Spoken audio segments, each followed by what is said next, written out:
പുതിയ KPCC president Sunny Joseph സ്ഥാനമേറ്റെടുത്തു. പക്ഷേ ഇപ്പോൾ പുറത്തു വരുന്ന വാർത്തകൾ കോൺഗ്രസിനുള്ളിൽ കലാപക്കൊടി ഉയർന്നിരിക്കുന്നു. ഇക്കുറി അതിന് നേതൃത്വം നൽകുന്നത് നമ്മുടെ കൊടിക്കുന്നിൽ സുരേഷ് MP ആണ്. എന്താണ് സാർ കൊടിക്കുന്നിൽ ഇത്ര വലിയ കലാപമുണ്ടാക്കാൻ അല്ലെങ്കിൽ ഒരു ഗ്രൂപ്പ് പോരിന് തുടക്കം കുറിക്കാൻ കാരണം? ഈ KPCC പ്രസിഡന്റുമാർക്കൊക്കെ അല്പായുസയുള്ളത്, ഇതൊക്കെ എത്ര കാലം പോകുമെന്നൊന്നും ആ സ്ഥാനത്ത് അതെ അപൂർവം പേരൊക്കെയല്ലേ 5 വർഷമൊക്കെ തികച്ചിട്ടുണ്ട്. അതെ, ചെന്നിത്തല ഏതാണ്ട് 7 വർഷം ഇരുന്നു. ആ അപ്പോൾ ഇവിടെ വളരെ ഇന്നലെ KPCC ആസ്ഥാനത്ത് വലിയ ആവേശവും അലതല്ലലും ഒക്കെ ആയിരുന്നു. അതെല്ലാം കണ്ടു കഴിഞ്ഞാൽ ഇവർ കേരളം പിടിക്കുമെന്നുള്ള മട്ടിലാണ്. ഇത് തൽക്കാലത്തേക്ക് മാത്രമുള്ള ഒരു സന്തോഷമാണ്. അത് കഴിയുമ്പോൾ പിന്നെ പടലപ്പിണക്കവും ഗ്രൂപ്പ് കളിയും ഒക്കെ അങ്ങോട്ട് തുടങ്ങും. ഇത് ആ ചടങ്ങിനിടയിൽ തന്നെ അശുഭകരമായിട്ടുള്ള കാര്യങ്ങളൊക്കെ നടന്നു. മുരളീധരൻ പ്രസംഗിച്ചു നന്നായിട്ട്. മുരളിയുടെ പ്രസംഗത്തിന് നർമ്മം നിറഞ്ഞ പ്രസംഗമാണെന്ന് വാർത്തകൾ പുറത്തു. അതെ, അതിനകത്ത് പക്ഷേ ആ നർമ്മത്തിനകത്ത് നമ്മുടെ അദ്ദേഹം മുനവെച്ച് സംസാരിക്കാൻ വിടുക്കണ കുഞ്ചൻ നമ്പ്യാരെ പോലെയാണ്. അതിങ്ങനെ പഞ്ചസാരയിൽ അങ്ങ് മുക്കി അങ്ങ് കൊടുക്കും. കുറേ തൊപ്പി തയ്ച്ച് അങ്ങോട്ട് ഇട്ട് കൊടുത്തു. ആർക്കാ തൊപ്പി ചേരുന്നെന്ന് വെച്ചാൽ എടുത്തു വെച്ചോളൂ എന്നുള്ള രീതിയിലാണ്. കരുണാകരൻ്റെ മകനല്ലേ? അതെ അതെ, കരുണാകരൻ സാക്ഷാൽ ലീഡറുടെ വാക്ചാതുര്യം. കരുണാകരൻ അങ്ങനെ ചില ഇതൊക്കെ ഇല്ലേ, ചില മൊന വെച്ച് അതെ സംസാരിക്കുക. എന്നിട്ട് അദ്ദേഹത്തിൻ്റെ ഒരു കണ്ണിറുക്കി അതെ പ്രശാന്തിനെ അറിയായിരിക്കും. പ്രശാന്ത് ഞാൻ പത്രസമ്മേളനത്തിൽ പങ്കെടുത്തിട്ടുണ്ട്, പോയിട്ടുണ്ട്. അദ്ദേഹം ഒരിക്കലും ഞാൻ ഓർക്കുന്നുണ്ട്, ആരോ അദ്ദേഹത്തിനോട് ചോദിച്ചു, ഈ പഴയ കാലത്തിലേക്ക് പുറകിലേക്ക് തിരിഞ്ഞു നോക്കുമ്പോൾ എന്ത് തോന്നുന്നു? അതെ, സൂര്യ TV ആണെന്നാണ് എൻ്റെ ഓർമ്മ. അപ്പോൾ മൂപ്പര് ഒന്ന് കറങ്ങി ഒന്ന് നോക്കിയിട്ട് പ്രത്യേകിച്ചൊന്നും തോന്നുന്നില്ല. അങ്ങനെ നോക്കുമ്പോൾ ആ മുഖ്യമന്ത്രിയൊക്കെ എത്ര പിന്നെ ആ കാര്യത്തിൽ കരുണാകരനും നയനാരും മിടുക്കരായിരുന്നു. രണ്ടുപേരും ഈ പറഞ്ഞതുപോലെ നല്ല ഹാസ്യാത്മകമായിട്ട് പത്രക്കാരെ കൈകാര്യം ചെയ്യുമായിരുന്നു. സൗഹൃദത്തിലാണ് ഇടപെട്ടത്. അതെ അതെ, ആരോടും പിണക്കമൊന്നും. ഇന്നിപ്പോൾ ആർക്കെങ്കിലും സമീപിക്കാൻ പറ്റുമോ? പിന്നെ കരുണാകരനുണ്ടായിരുന്ന ആകെ ഒരു കുഴപ്പം, ഇന്നിപ്പോൾ പിണറായി വിജയൻ 10-50 കാറുകളുടെ അകമ്പടിയോടെ പോകുന്നു. അന്ന് ഇത്രയും വണ്ടികളുടെ മുമ്പിലും പുറകിലും ഓരോ കോൺവേ, പക്ഷേ എല്ലാം മാറിക്കോണം ഭയങ്കര സ്പീഡിലാണ് മാറിക്കോണം. അന്ന് ഞാൻ ഈ സാംബശിവൻ ഒരുപാട് കരുണാകരനെ ഇട്ട് കളിയാക്കി കഥാപ്രസംഗത്തിൽ പറയും. അന്ന് CPM-ന്റെ യോഗാനന്തരം സാംബശിവൻ്റെ കഥാപ്രസംഗം ഉണ്ടായിരുന്നു. അപ്പോൾ സാംബശിവൻ പറയുന്നത്, ഈ നമ്മുടെ ഒരു മുഖ്യമന്ത്രിയുണ്ട്, ആ മുഖ്യമന്ത്രിക്ക് മുമ്പിലും പുറകിലും ഒക്കെ ധാരാളം വാഹന വ്യൂഹമാണ്. ആകെ വരുന്നത് 2ആണ്. അന്ന് അത്രയൊക്കെ വലിയ കൂടുതലാണല്ലോ. അവർ മുമ്പിൽ പോകുന്ന പോലീസ് വണ്ടിയിൽ നിന്ന് പോലീസുകാരൻ വിളിച്ചു പറയും, മാറിക്കോ പുറകെ ഒരു സാധനം വരുന്നുണ്ട് എന്ന് കരുണാകരനെ പരിഹസിച്ചുകൊണ്ട്. അപ്പോൾ മുരളീധരനെ ഈ പറഞ്ഞ കാര്യത്തിനകത്ത് പലരും തന്നെ പുറകിൽ നിന്ന് കുത്തിയവർക്കും കൂടിയാണ് കൊടുത്തത്. അതെ അതെ, അവർക്കിട്ട് ഓരോ കുത്തു കൊടുത്തു. തൃശ്ശൂരിൽ തന്നെ തോൽപ്പിച്ചവർക്കും കൂടിയുള്ളത്. പിന്നെ അതുപോലെ പിന്നെ കൊടിക്കുന്നിലിനും കൊടുത്തു ഒരു കുത്ത്. എന്ന് പറഞ്ഞു, ഞങ്ങളൊക്കെ ഇപ്പോഴും ഡൽഹിക്ക് പോകണമെന്നുണ്ടെങ്കിൽ പിന്നെ പെൻഷൻ കാശ് വെച്ച് വേണം പോകാൻ. കൊടിക്കുന്നിലൂടെ ഉണ്ടല്ലോ, കൊടിക്കുന്നിലിനാണെങ്കിൽ ഇപ്പോഴും എപ്പോൾ വേണമെങ്കിലും ഡൽഹിക്ക് പോകാൻ. MP കോട്ട MP ആയിട്ടിരിക്കാൻ തുടങ്ങിയിട്ട് എത്ര നാളായി? 8ാമത്തെ തവണയാണ് ഇപ്പം ജയിച്ചിരിക്കുന്നത്. 8ാമത്തെ തവണ. എവിടുന്ന്? മാവേലിക്കരയിൽ നിന്ന് അല്ലേ? ഇത്തവണ പക്ഷേ പിന്നെ തോക്കുമെന്നാണ് കരുതിയത്. അത് CPI-യുടെ സ്ഥാനാർത്ഥിയായിരുന്നു എതിരാളി, മിടുക്കനായിരുന്നു. അതെ, പക്ഷേ പിന്നെ ഈ ഭരണവിരുദ്ധ വികാരം കേരളത്തിൽ ഉള്ളത് കൊണ്ട് അത് CPI-യും കൂടെ ബാധിച്ചു. മത്സരം കൃത്യമായിട്ട് കോൺഗ്രസും BJP-യും തമ്മിലായിരുന്നു.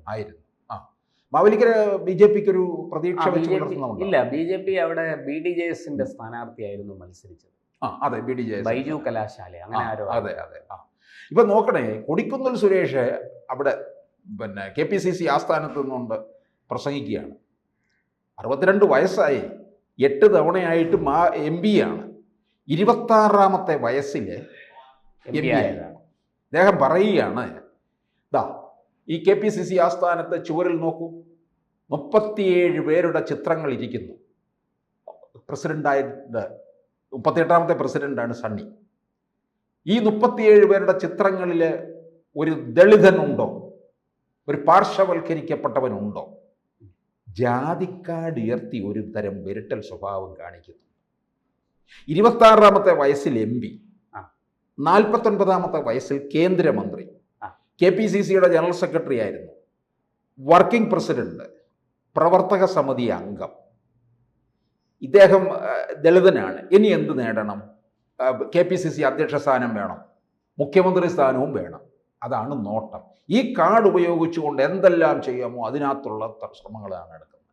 PV ശ്രീനിധൻ MLA അറിയത്തില്ലേ? അദ്ദേഹം മാവേലിക്കരയിൽ കോൺഗ്രസ് സ്ഥാനാർത്ഥിയായിരുന്നു, തോറ്റുപോയി.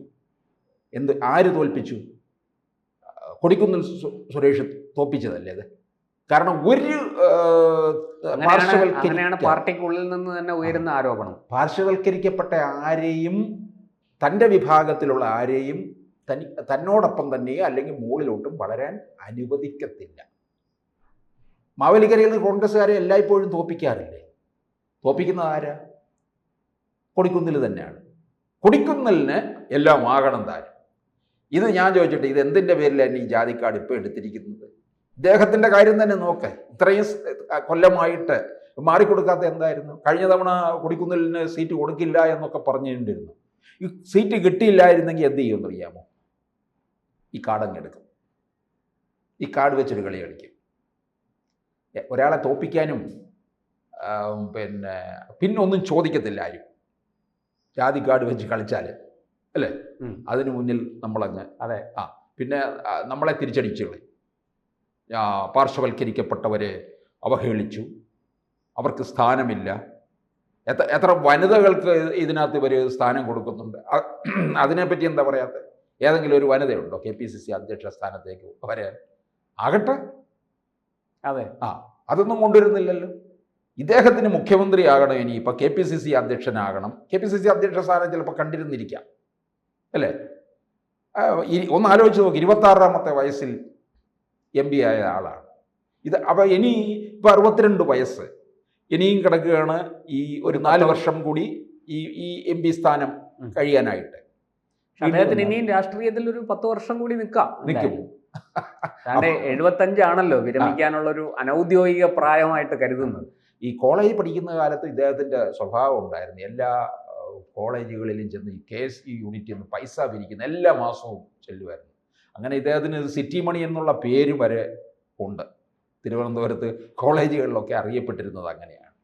എന്തായാലും മുരളീധരൻ പറഞ്ഞ ചില കാര്യങ്ങളുണ്ടല്ലോ, ഈ കൊടിക്കുന്നിലിനെ കൂടെ പൊള്ളിച്ചുകൊണ്ടാണ് നമുക്ക് പാർട്ടിയിൽ ഇനിയും പുതുമുഖങ്ങൾ തന്നെ വരണം. ഇപ്പം വിഷ്ണുനാഥിനെയും ഷാഫി പറമ്പലിനും ഒക്കെ പുതിയ സ്ഥാനം കൊടുത്തിട്ടില്ലേ? അതുപോലെ. പിന്നെ ഞാൻ ചോദിച്ചോട്ടെ, കോൺഗ്രസ്സിൽ എന്തിനാ ഈ ഇരട്ട പദവി കൊടുക്കുന്നത്? എന്തിനാ? MP ആയിട്ടിരിക്കുന്ന ഒരാൾ എന്തിനാ ഭാരവാഹിയാകുന്നത്? ഇപ്പം സണ്ണി ജോസഫ് MLA ആണ്, പിന്നെന്തിനാ KPCC അധ്യക്ഷ സ്ഥാനം കൊടുക്കുന്നത്? അത് മാറ്റിവെക്കേ. ഇവർ തന്നെ ഇടയ്ക്ക് പറഞ്ഞിട്ടുള്ളതാണ്. ഇവരുടെ എവിടെയോ ഉള്ള സമ്മേളനം, റായ്പൂരിലെങ്ങാണ്ടുള്ള സമ്മേളനത്തിൽ വെച്ചെടുത്തിട്ടുള്ള തീരുമാനം ഇരട്ട പദവി വേണ്ട. ഇപ്പം സുധാകരൻ MP ആയിട്ടിരിക്കുകയല്ലായിരുന്നു, MP ആണല്ലോ, അതിനോടൊപ്പം അല്ലേ KPCC അധ്യക്ഷ സ്ഥാനം? അതൊക്കെ ഒഴിവാക്കുകയാണ് വേണ്ടത്.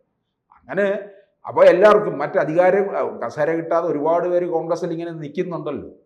കസേരയ്ക്ക് വേണ്ടിയുള്ള ദാഹികളാണല്ലോ അതിനകത്ത് കൂടുതലായിട്ടുള്ളത്.